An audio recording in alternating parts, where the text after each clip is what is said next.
Let's go! All right, let's go, everybody. Let's go. Yes. Good evening, good afternoon, good morning. Welcome. Good night. Welcome, SNM Sportz. Thanks for tuning in. We appreciate it. Once again this week, he is the S in SNM. And he is the M in SNM. And the N is the N. Yeah, it's between us and somewhere in the middle. Exactly. So, as always, folks, we are drinking beer. Yes. And this week's beer sponsor is...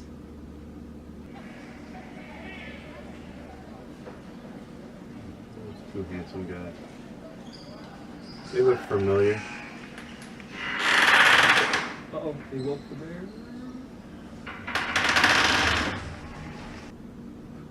All right, run, everybody. All right, so this week I am sponsoring, and this is actually is my favorite beer by this brewery, Golden Road Brewery. It is not too far from here in LA. And they put out this mango cart, which when I first heard it, I didn't want to try it at all. I had no thoughts. I just didn't think that mango in beer or fruit in beer at all was even a thing or should be a thing. I didn't want to support it, and then I drank it, and I'm in love with it, and I can't get enough of it. So this is why I'm supporting mango cart. Nice. Yes, it's very tasty beer. Tasty. And I have good old Modelo Especial. And it's a very popular beer around here, and I'm drinking it. All right. So let's roll into my thoughts. Mike, Mikey, G-Money, whatever it is you want to call me. All right, so there's a lot going on in sports, and I'm going to talk a little bit politics this week only, but for a reason. So NFL owners got together because they were pushed by number 45 to make the players stand for the anthem or get fined or get suspended. I don't even understand why he's it's dipping into this. You know, I constantly thinks he has the right to do that, and when there's a lot on the table for a president. To me, like, what's happening is the owners are kowtowing to this man for whatever reason, or maybe we all know what the reasons are, and it's all about business. So you want to tell the players what to do and what not to do and how to act and how not to act. But the NFL itself, really what my issue is overall is from a marketing standpoint, they've taken care of every issue poorly. Starting back from the Ray Rice incident on up to now. I mean, there's so many others, and not just his, which I feel weren't handled the way they should have been. So you want them to act right while they're off the field, but you can't discipline and get that right. And then when they're on field, then they're silently protesting not the flag, but what's going on in the communities with systemic racism and so on and so forth. And so make up your mind. Like, what are you going to do? And my thought really is that with this whole take a knee thing, is that they're going to try to ride it out as much as possible and do very little at all about it, quite honestly. I mean, because Miami Dolphins owner puts out a letter saying, hey, if you're going to kneel, you're going to get suspended up to 4 games, fine, so on and so forth. To me, that's taking away somebody's voice and using their platform, and why shouldn't they? You know? So really, all other leagues are watching right now because no other league has this issue or this problem, so to speak, with players kneeling and, you know, speaking out for social issues during the game. It just hasn't happened, so all the eyes are on the biggest sports franchise in the world, and that's the NFL. And I just don't see how they're going to get this right, and it's going to be an issue all along. They're going to continue to lose viewers because they're not going to get it head on. They're going to react as opposed to listen and learn. Because what they should have done as soon as folks were kneeling is they should have reached out to each other, found out why they were, and to see if there was a way for them to continue their protests or actually the NFL step up and do anything. Because the NFL said that they were going to get out there and do something with these communities, and they've done little or far and few between. And then there's still the collusion case going on against the NFL with, I used to say collusion, with Colin Kaepernick. And so in the end, I love football and always will, but I feel like this issue and many other big ones, they're just going to fail at it and ride it out because it's all about money, because they can't figure out how to get ahead of it, so they're always going to stay one step behind. And so that is my political sports thought for the year. Thanks, G-Money. Maybe not the year, but... So, appreciate that. I hear you wholeheartedly. This could have been handled, in a better way a long time ago. But look at all the issues. They all could have been handled in a better way. They're a day late and a dollar short on all of these. I don't understand why. I don't. Somebody help me understand why NFL's always behind the issue. But if they got out ahead of it and did what's right for the player, for the NFL owners, and for the NFL itself, then that's great. But when you're not taking care of those three, inequality, then that's where the issue is for me. Right. Yeah. All right. So moving on to a little lighter. So the most interesting thing that we saw on Twitter this week actually was something that we posted on Twitter. But everything we post is the most interesting thing on Twitter, right? So we should just keep putting tweets up for the rest of the show then. It is pretty interesting what we post. So what we wrote was future Cubs teammates were questioning, it's a question. It's a possibility. It is, definitely, you got everybody in, right? So this picture was taken at by us during the home run derby, and this is Mr. Contreras giving a fist bump to Mr. Harper during. I don't know if when this happened, because obviously Harper and Schwarber played against each other in the finals of the home run derby. So I'm not sure when this picture was taken, but I saw this moment and caught it and stopped and took a picture, because you never know, right? And we'll see what happens in the year, because he's a free agent. But hey, you gotta give it up to Bryce Harper. He won the home run derby. Yeah, I wouldn't mind having this man on our team. Right? I don't think there's a team in the league that wouldn't want him on their team. Oh, definitely. I couldn't see it. And then he won the home run derby in his hometown, which I think was awesome. Yeah. And then Contreras then went on 2 days later in the All Star game. Actually, Javi batted first. First pitch he saw, what'd he do? Swung on, base hit. Yep. Contreras, first pitch he saw, what'd he do? Home run. Home run. All right, so who got it up and who needs Viagra? All right, Scotty, so this week's Who Got It Up, I'll let you talk about this. Oh, she won off. This was one of my picks from last week for this week to win over New York. And what did she have? Like, how many points? Like 50-something points? 53. 53 points. She almost beat New York by herself. Yeah. They blew them out by 52 20 points. Oh, 52 on my bad. 52 points. And she was setting the league record in scoring for a single game. That's amazing. Yeah, so that was pretty awesome. Yeah. I saw that coming, by the way. But and I called Gimme on that pick, too. Because I don't feel like that. Well, no, a pick's a pick, so I should let it go, right? Yeah. Let it go. Hey, in professional sports, there's no such thing as a gimme. Any given Sunday, any given day. Yes. That is the truth. All right, so and then with Who Needs Viagra, our first one of the week is the Pittsburgh Steelers. So Pittsburgh Steelers, they couldn't get it done with Le'Veon Bell. It's hard. I don't know. $33 million of that was guaranteed. He probably should have signed that contract personally, but he's going to be another year older and probably on a different team next year. Yeah, I think that he's done as a Steeler after this year. But I think that. I don't think he's going to get that money again, though. Unfortunately. Well, if he has a year, like, here's some pre-fantasy for you guys out there. One, if Le'Veon Bell is not your number one running back, and quite possibly in standard leagues, not your number one pick, then I think that you're out of your mind, because this man's basically going to play for that money. Yeah.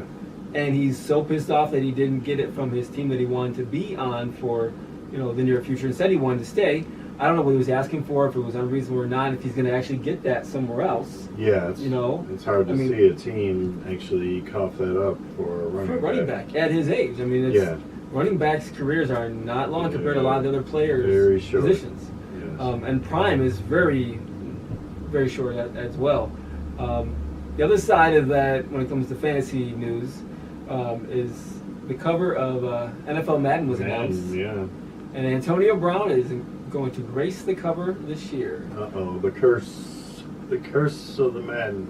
So Bell should be your number 1 running back, and Antonio Brown should not be drafted until the 4th or 5th round.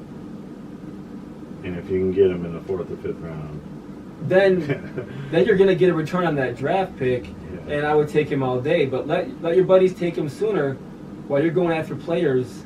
Because I'm telling you, I don't wish bad on anybody. I don't wish injuries on anybody. But it's happened every year, and so that curse is real. You just stay away from it. And then Ben Roethlisberger too. He hasn't finished as a top 10 fantasy quarterback in the last 4 years, and he's been on a steady climb when it comes to fantasy. So for me, he's a non-draftable quarterback. On my list, I cross out people that I feel are not draftable at any point. And to me, Ben Roethlisberger is not draftable this coming season. And he wasn't last season or the season before for me. It's true. Yeah, he's there's not a lot of upside to Ben. No, he has big games. Yeah. No, I mean, he might be a good bye-week filler. Bye-week filling, matchup-wise, pick him at home. You got a bye. See, if you can get him late, and he's filling in, when he's at home, that's a perfect bye-week filler. But that's to pick him up off the waivers. Because somebody will drop him after 3-4 weeks. Right. Because he's going to do what he always does. He'll be there. And if you're drafting him as your starting quarterback, you better have an elite running back, wide receiver, tight end, defense, and kicker. Exactly. Yeah. Everything else must be the bomb. Definitely. And so our next who got up was, Josh Hart of the Los Angeles Lakers. MVP. That's right, man. MVP. He got the MVP of this summer league. Definitely deserved it. It's funny, Zoe got it last year, or Lonzo got it last year. So big up to him. The King also, he blessed it and was excited to see. He definitely put out on Twitter his congrats to the man for winning that. And there's one thing that I saw on Twitter, which I'm excited about, and I hope it'll happen. I think it'll happen, is putting LeBron at the 5 this year. Interesting, huh? And then having other 4 young players, the core, play around him. I think that from a defensive standpoint, LeBron, that's what LeBron to me is considered a GOAT and could displace Michael Jordan if things happen, because he plays well on both sides. And on defensively, on the 5, people are going to be afraid to go in the middle with him, and that's the big guy. So I think having him there is going to work. And then Lonzo's spacing the floor, not having he has the ball and LeBron's moving around. I mean, to me, it's going to be exciting. It's going to be late show basketball. I think that's what it could get back to. Are they going to call him Magic James? I don't know. Right. It's a possibility. Yeah, well, we'll see what nicknames that Shaq comes up with for them. But that'll be fun to hear, that's for sure. That Laker legend, by the way. Yeah. Our last Who Needs Viagra? Just missed this trade. This happened basically right after we filmed our episode. We did pretty much over that night. It happened. So we're talking about it now, and to me, the Kawhi and DeRozan trade, I don't see who wins. I don't see a winner in this. It's tough. It's a tough one for Toronto to lose a player like DeRozan, but if Leonard can play and want to stay, I think that'll be the biggest winner of that trade, to be honest. I mean, oh, definitely. That guy is a Finals MVP. What is he? 23. Yep. Plenty of years left on him as long as he's healthy. I mean, he doesn't like the cold. He loves LA. So there's things that are working against the Raptors. Right. But Paul George broke the mold. And ironically, he said again, "I'm coming to LA." And all players to leave the East. LeBron coming to the West left that door wide open in the East. I mean, basically almost a two-man or two-team race, I think, between Toronto and Boston. Oh, that. yeah. And, well, I mean, you got to mention Philly. Yes, I agree. But we're talking about like 1, 2, 3. Yeah. I feel you. Boston, Toronto, and then the Sixers. And well, Toronto won the East last year. Yeah. So. But then they got rid of their coach. Yeah, I still, that was you know, I don't know. Now they traded their best players. Yeah. But he's out. Of course, there's some skeptics talking about, DeRozan isn't the best on both ends of the floor, where they're getting something out of Kawhi. But then if it's only for 1 year, he doesn't want to be there. Will he even be that elite player too? So. Yeah, and is anybody going to want to offer him a max contract if he's not going to put forth the effort? Yeah, unless it's the Lakers. I think they will. And if he wants to come here that bad, I think they'll have the leverage of not having to offer a max contract. That's true. He kind of loses that leverage out, and we'll see what happens in February too with that, trade deadline. He could move then. So right. That's true. You never know. Yeah, he could be traded, and then, but it's hard to see that Toronto trying to trade him at the deadline, unless for some reason he didn't want to play for them and was pulling the same thing that he did with the Spurs. But we'll see. We'll see how the season goes. It's going to be interesting. Definitely will be interesting. That's for sure. All right, so last week with our picks. We actually didn't do too bad this week. We couldn't do much worse than last week, though. That is true, than our first week. So Scott and I both picked MLS soccer games. I chose the Galaxy to win over the Union. I got the beer can this week. Congrats. Scotty picked the Fire over Toronto, and unfortunately... I'm whining over here. and the Fire are actually going to play Toronto again in Toronto this coming weekend. They're doing back-to-backs. And then my second win for the week came up. Cubs against the Cardinals. I get the bear can for that's always nice to beat the Cardinals and get the win on that. So to me, that was huge. That was great. And then here's this infamous gimme pick. That was my lock of the week. The lock, the 53-point, league high score. Setting records. So he got the beer out of that one. Then I picked Schwarber, who got to the final against Bryce Harper, but as I mentioned, almost had that. I mean, Harper won it at the end of regulation. He still had 30 seconds left. If he didn't get that last homer, they would have been tied going into 30 seconds, and he would have hit at least 1 in 30. Right. He could have probably hit 3 or 4 if he needed to, the way he was hitting. So he was going to win it, but it was exciting to him from to win it at the end of time, running out. And so it was, I'm sure he was going to lose. That was the way you're going to lose it, to the hometown guy on a last-second home run. I mean, that's yeah, it's a good time. That's baseball. It's gonna love it. It was pretty much already written that way. Yeah, probably. And then Scotty's second pick that he got right this week was CFL. He went for the gamble again, and it paid off. Finally, Ottawa won. At some point, they got to win, right? It was a close game too. They didn't cover technically, but they won, and that's all that matters. Exactly, all that matters. Then my upset pick was for National League to beat the American League. They did go into extra innings. Yeah, they almost had it. And then, of course, the Houston Players opened it up with home runs, ended up winning it. But it's nice to see Bergman win the MVP, win the car, has a choice between the truck or the Camaro. Takes the Camaro because his mom wanted the Camaro, his dad wanted the truck. And so we picked his mom's car and gave it to her. Literally gave her the keys. You could see her that this is mine. Like, she's legit won this car and gave it to his mom. So she's rolling around in a blue Camaro. I think they're from Florida, or unless they live, I don't know where they live, but she's out there rolling in it. And Dad, well, you can maybe buy your own truck or have your son buy your own truck. Sorry. You would think. Man, I guess we go last. Oh, well, it is what it is. And then Scotty's upset pick was Baez, where truly was upset pick because I thought it'd be tougher to get out, of that bracket with Harper. And, he got beat by Muncy. Mike called it. Yeah, and I didn't want to. Just Muncy was hot, man. And then of course Muncy got blown out by Harper, and so Baez would have had to really step up his game to beat Harper on top of that. And Baez not a home run hitter. But that's an underdog, right? You pick underdog if they do it. Tough road. He took the hard, or he had the hardest road, But Two-ho, that's for sure. Yeah. Bo show. All right, so for the week, I got 2. I'm sorry, for the month, I have 2. Scotty has 3. We decided to do the months of the quarter because the quarter would take forever, and if we're going to crown the king, might as well do it once a month and have a little fun with that, as opposed to the quarter. So right now we're 2-3, and so our picks for this coming week, we can jump right into those. So our first It's a pick for this high-scoring week. soccer game, 3-2. So my first pick of this week, actually both of ours are baseball games. I decided to go with the July 27th Cubs game. I'm going for the Monday game, the 23rd, the Cubs, of course. That's We're right. picking the Cubs. Which is tonight's game, so we will check that out. But yeah, the Cubs are playing the Cardinals again this coming weekend, but right now they are going to be playing Arizona, playing Diamondbacks. And then we did soccer picks. Now this one I picked Los Angeles Football Club. We're in the Galaxy Stadium.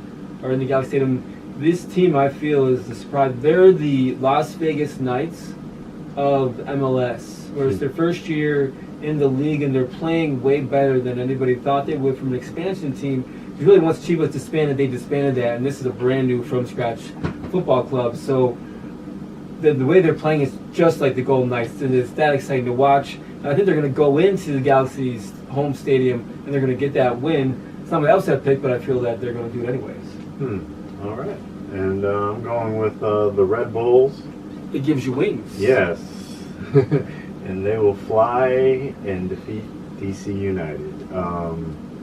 So that's my second pick. What do you have against Washington, Scotty? Is some person against DC? Just the person that was in that house over there. Whose house? Run's house.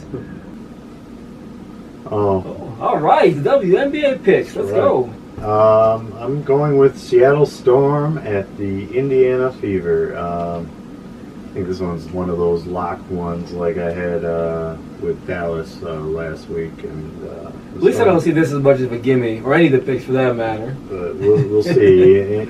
Indiana is worse than New York, but hey, at least it wasn't on different levels too. That's funny. And then my pick this week was a WNBA pick. I'm going with the All Star game. We've got Team Parker versus Team Deladon, and I went. Even though Deladon, was drafted by the Sky, and her rookie season played great for the Chicago Sky, I felt that Candace Parker, just picked a better squad. Quite honestly, I think that they're going to win, and I think it's going to be a blowout. Quite honestly. But I do like the format. It's going to change things up. Hopefully, it'll get people, engaged and excited. So we'll see how that goes. Yeah. So on to our underdog picks. We'll go with Scotty's first. Another WNBA game, and I gotta go with the Chicago Sky, and I think it's the Phoenix Mercury. Yep. And going to be in Phoenix. The Sky got a tough game ahead of them, but it's my underdog pick, and can't go wrong with Chicago. Not at all. There's just a hop, skip, and a jump from where we are. Yes. And then my underdog pick, and so I chose this in honor of the oldest child in the family for us, Asante. It's her birthday this coming Wednesday, July 25th. And it's an underdog pick. I chose the Chicago White Sox. Happy birthday, Asante. Versus the Toronto Blue Jays, as clearly, even though they're in Chicago, Toronto's a way better team than the White Sox are. And they actually didn't sell a lot at the trade deadline, so I feel that they're going to stick with it and try to make that run. So we'll see if that happens. So that's why I chose that pick as my underdog pick for this week. So for the month so far, to recap that, we're still at 3-2. Scotty's got 3, and I have 2.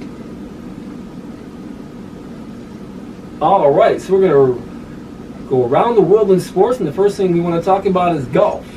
Tiger Woods, y'all. Hey, so Scotty, he played great this weekend, for him. He was in first. He was leading.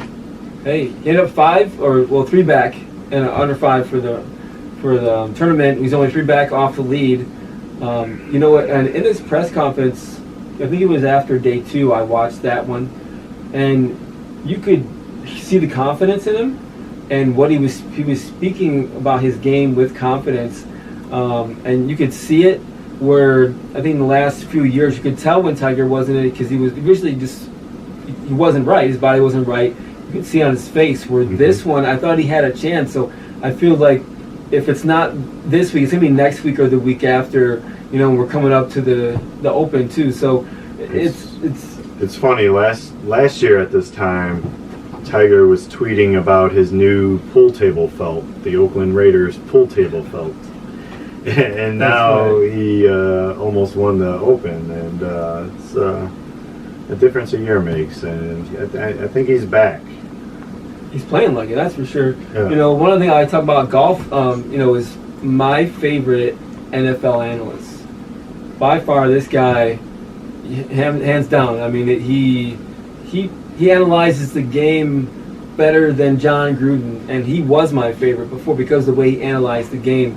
But this guy analyzes it from a player standpoint, and does it where he anticipates plays and he calls them out. Yeah, and he's like 99% right, it seems like. You know, he's like, this is a run to the left, and then next thing you know, it's a run to the left. Exactly. You know what I'm talking about, right? Yes. Tony Romo.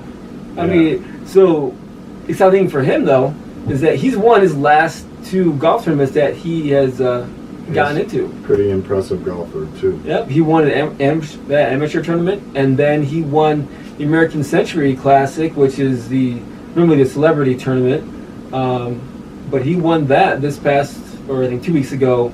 So really the last 2 tournaments that he's entered, he has won. He didn't make the cut to even get into a tournament to play to get into this U.S. Open, but he was gunning for that. So it's great to see that he's out there and his game's getting better. But really, it's an off-season thing, because I sure hope he's only doing this when football season is not going on, and takes that more serious in golf, because by far he is my favorite he's analyst really now. good. Yeah, I couldn't believe he got hired, and then me either. I ate my words, and I'm glad I gave him a chance. But yeah, he's really good. He definitely is the best in the game right now. Just like Mango Cart, I drink my words every time. Every time. All right, so the X Games. So I'm a big, well, we're all big sports fans, and actually, throw this on the set. This is one of my 2 skateboards that I have, and leave this right here for now. So I've skated since I was a kid. I don't do it anymore, just because I don't want to hurt myself, because I probably will. But you know, back when you're younger, broken bones heal a lot quicker than they would now. Anyway, so the X Games is very exciting. It's in Minneapolis. They found their home there, which is great. Unfortunately, we can't show videos on our show. We're trying to work out a way we can, so we can't really show highlights. But I'd like y'all to go out to our Twitter feed and look at what we retweeted for the X Games. And what we felt was the best moments at the X Game. You got to see the big air on the BMX big air, the winner, his run. You just got to go and check that out, man, because that by far was the most amazing thing I've seen. And even if you don't never watch X Games or even think about that as being a sport, go there and check it out. It'll be worth your 30 seconds of your life. Trust me. It could change your life, because, hey, that's a sport unto itself. Yeah, it's definitely a lot of athleticism involved in that. Oh, yeah. Skill.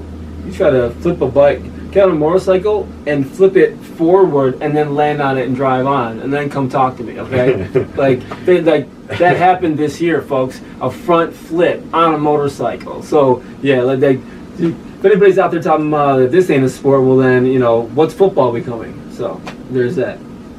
All right, and then the last thing we want to talk about with the wrap up is the WNBA. I want to talk about not just, Cynthia Cooper from the Houston Comets. You know, she's a 4-time champion with Houston Comets. She was also a 4-time Finals MVP. She got MVP of the league 2 times, and really was that first big star to bring it on.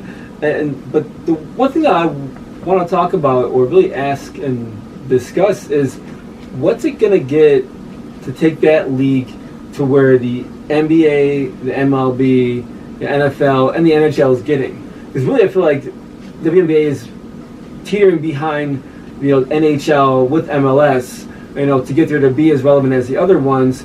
For me, I feel like when men look at WNBA, they look at these women like dropping 53 points, or a woman dunking, or Sue Bird just playing the most games ever in the WNBA, or Deladon scoring her 3,000th point.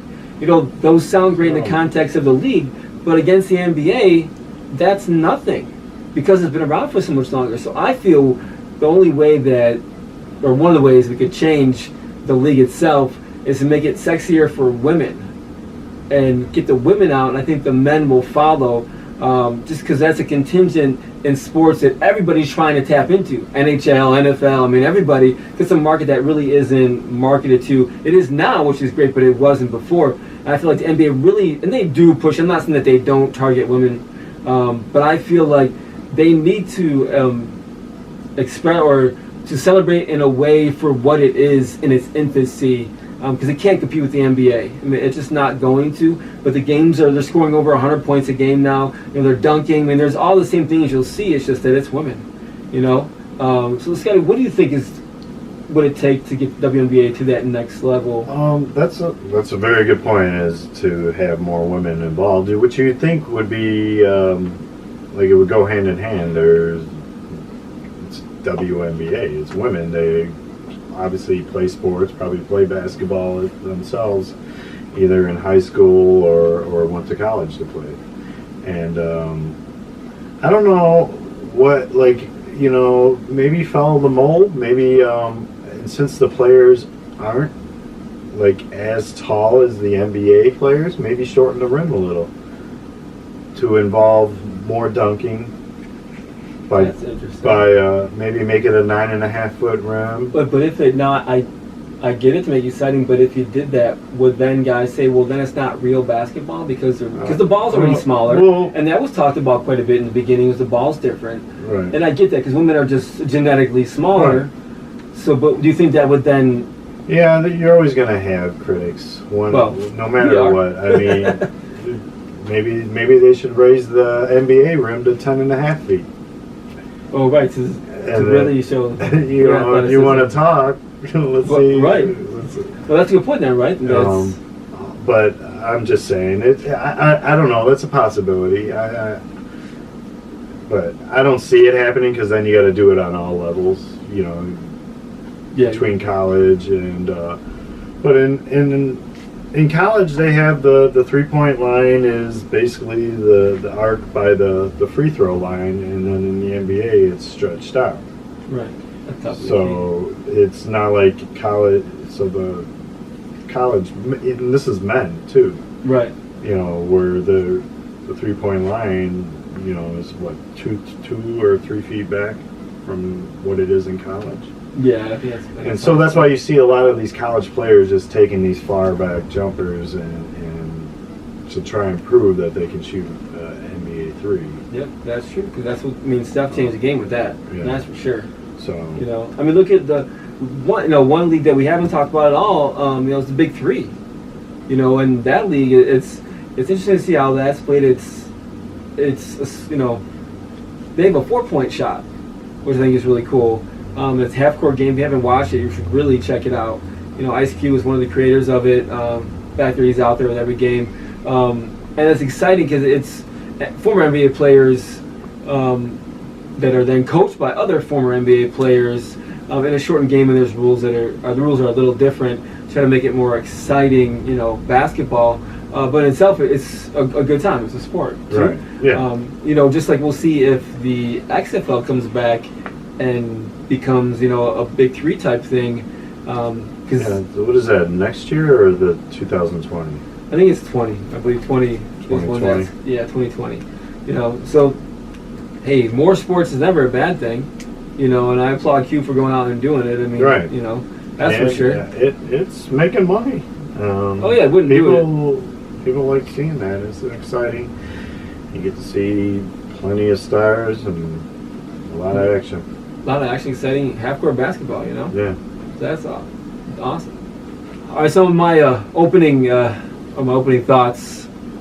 Last week, unfortunately, I got ahead of myself. I misspoke. I didn't check the schedule of our executive producer, and unfortunately, she's unable to make our show this week. We're hoping to get her on another week, so we'll see if that does happen. We'll definitely keep trying. But just know she's not on screen. She's behind the scenes working, that's for sure. This week we got somebody just as good, if not better. Oh, man, I agree. So this man here, let's talk about this gentleman for a second. Now, there's one sport that we mentioned earlier an earlier episode that we know very little about, but we're getting up to speed as quick as possible, and that is NASCAR. Yes, Since we want to bring to you a little bit about every sport and just be that for you, we thought, well, we need to bring somebody in. And so we went out and looked in his bedroom, and we found this kid. Turns out he's actually plays Anthony on Just Jackie. If you haven't checked that out, you should check that out right now and subscribe to that show as well. It's hilarious. Yes, it is. And so, funny enough, he is a upcoming NASCAR driver himself.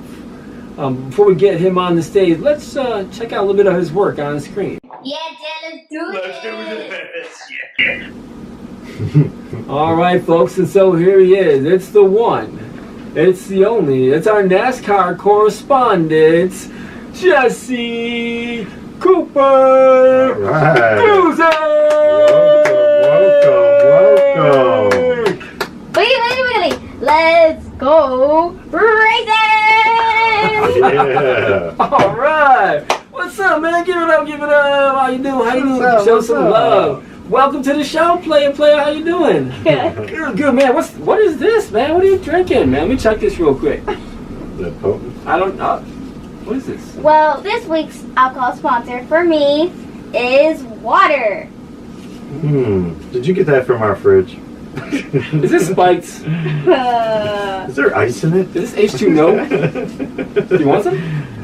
Yes. You should drink some. All right, folks. So welcome, Jesse Cooper. While you're drinking, we're so happy to have him on the show. We are. And so we are going to have Jesse on every week, making his pick for the previous week, and then talking about last week during the NASCAR Cup Series. So you have to check in every week while that's going on, and he'll be our correspondent for that. And then don't worry, ladies and gentlemen, he will be back during football season, as well as, I imagine, Asante, Amani, most likely Pops, and we'll see if the exec producer wants to do our weekly picks, as we always do every year. Yep. And so we're going to have everybody on every week doing their picks for that. So look forward to that. So this man will be back, don't worry. He will definitely be our NASCAR correspondent during the NASCAR season. All right, so let's jump right into it. So Jesse Cooper, what happened today? Okay. So I watched the New Hampshire Motor Speedway, and it was a crazy race. Why? Because let me jump into some good drivers. Like my all-time favorite, Kevin Harvick.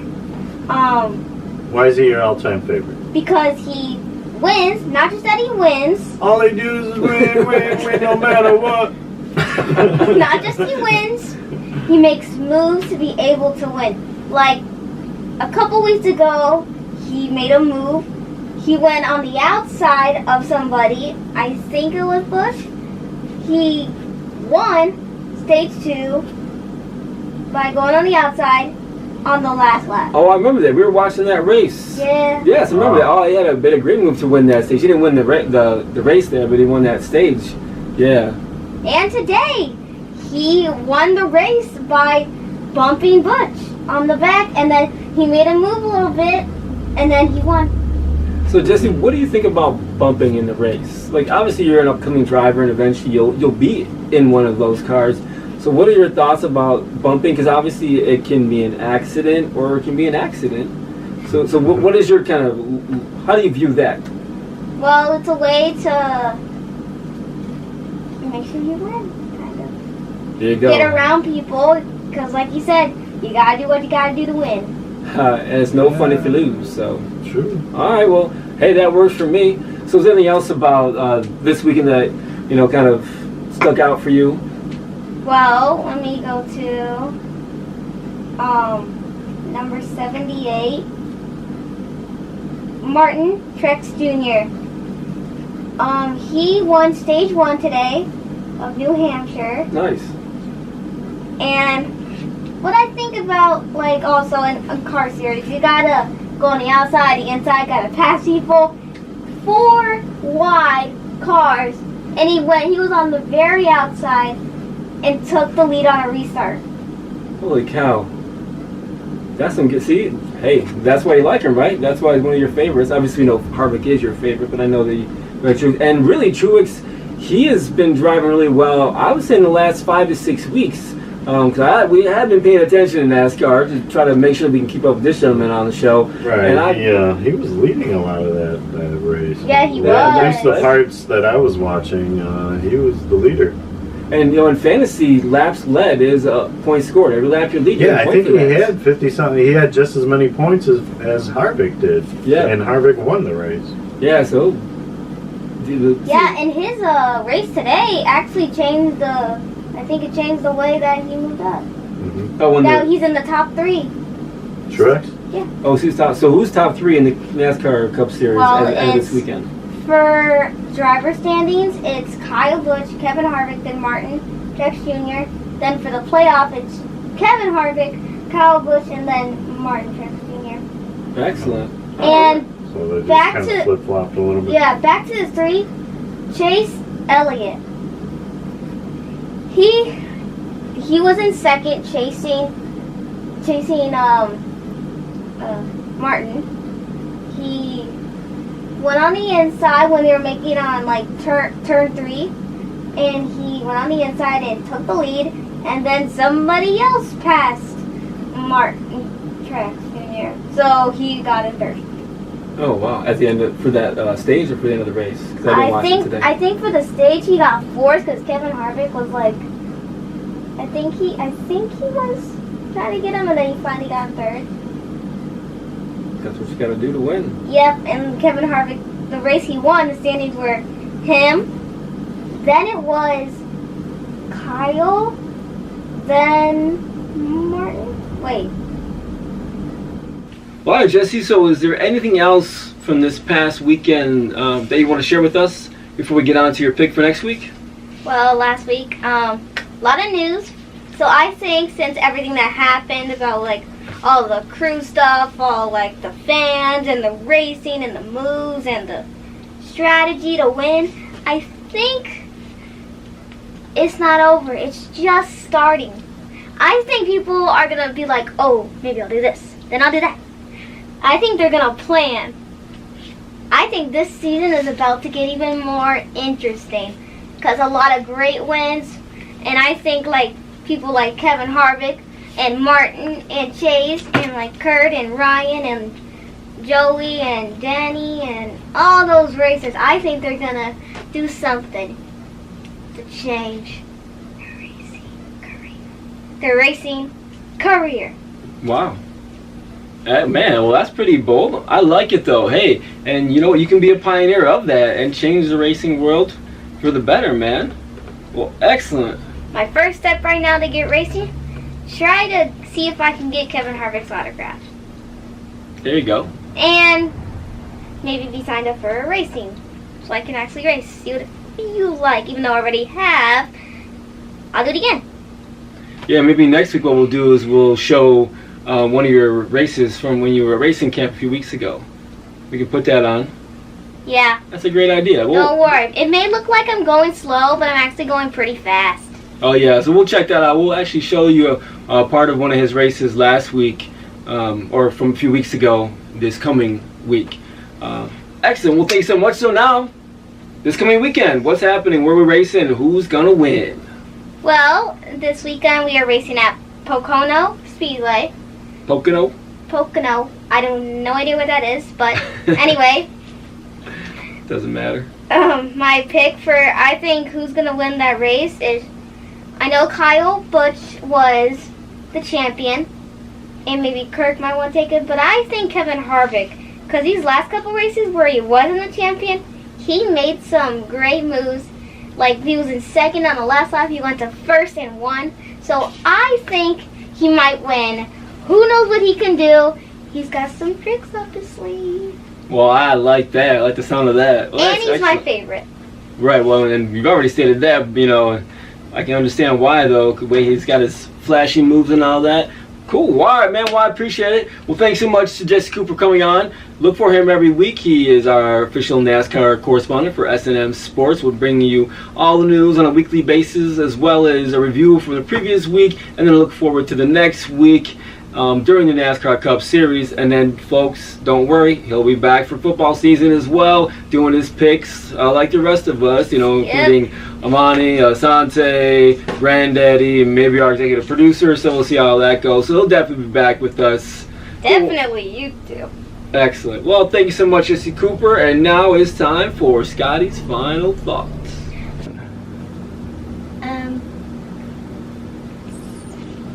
Sports counts. So for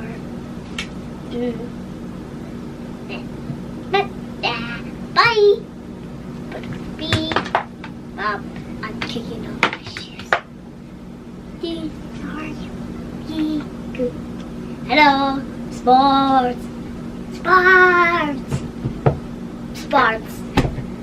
All right. Well, thank you so much for that. And, don't forget to subscribe to the page. Like us, comment. Don't forget to ring that bell to get notifications about the latest episodes that are coming up. That's right. And get more of Jesse Cooper and his NASCAR correspondent, as well as the two of us.